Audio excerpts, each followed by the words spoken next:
How to delete Instagram post location. Hello guys and welcome back to the channel. In today's video I'm going to show you that how to delete Instagram post location. Hello guys and welcome back to the channel. In today's video I'm going to show you how you can delete Instagram post location. So let's get started. First of all, you gotta open your Instagram application and then you can click on this your profile icon at the bottom right. So once you click on that, you will be redirected to your profile. Now here you gotta click on these three horizontal lines at the top right. So once you click on that, you will be redirected to your settings and activity. So you gotta scroll down till you find the option that says your activity. So you can click on your activity and here you gotta scroll down till you find the option of posts under content you shared.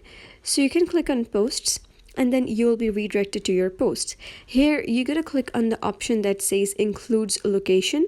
So just click on it and you'll be able to see all of the posts that include your location. Now in order to delete the location, you gotta long press on the post. For example, I have long pressed on this and then you gotta click on manage over here.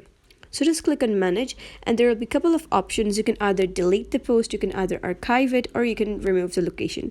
Now in this tutorial I'm telling you how to remove location. So you gotta click on remove location and then they will ask whether you sure you want to remove this location, and then you can just click on remove location. And once you do that, you'll be able to see that that post has been removed from the section of includes location, and they say that they can't find any activities that match your filters. So try changing or removing filters. That means none of the post on your profile includes a location right now. So that was basically how to delete Instagram post location. So if you found this story helpful, give it a thumbs up and don't forget to subscribe for more helpful tutorials. I'll see you in the next video.